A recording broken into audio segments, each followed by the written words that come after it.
Matapos nga po mga idol na magkaroon ng Golden State Warriors ng 4-game win streak, papasok na nga ang kanilang team sa isang 4-game road trip kung saan sisimulan ito bukas laban sa Orlando Magic. At bago pa magsimula, inanunsyo na ng Golden State na nakalista bilang questionable si Trayce Jackson-Davis habang nananatiling out si Jonathan Kuminga. Pero kahit man nananatiling kulang ang lineup ng Warriors, meron pang hawak na home court advantage ang Orlando Magic. Sila pa rin naman ang liyamado dahil sa hawak nilang momentum. Simula nga po nang makuha nila si Jimmy Butler, bigla nga pong lumakas muli ang Warriors at tumaas ang confidence na rason ng kanilang mga pagkapanalo, hindi kagaya sa Orlando Magic na sobra nga pong nag-i-struggle na manalo sa pagiging inconsistent nila.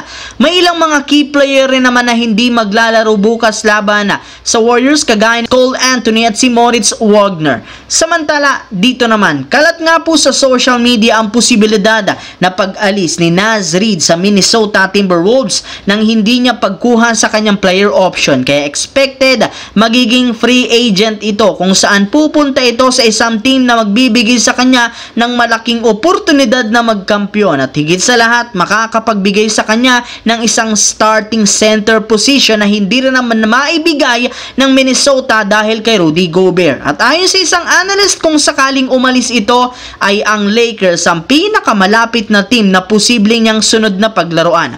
Mismong si Naz Reid na ang nagsabi na matagal na nga po niyang gustong maglaro sa team na ito simula nang pumasok siya sa liga. Lahat rin naman nga po ng hinihingi ngayon ni Reid kayang ibigay sa kanya ng Lakers, simula sa malaking kontrata hanggang sa pagkakataong makasama sina Luka Doncic at LeBron James. Willing rin naman ang Lakers na ibigay sa kanya ang starting center dahil siya ang inaasahang huling pyesa na kukumpleto sa bubuhing bagong super team sa darating na off-season. Kung parati nga kayong updated sa liga mga idol, siguradong alam nga ninyo na ang Phoenix Suns ang may pinakamalaking payroll sa buong NBA sa pagkakaroon nila ng tatlong superstar na merong max contract.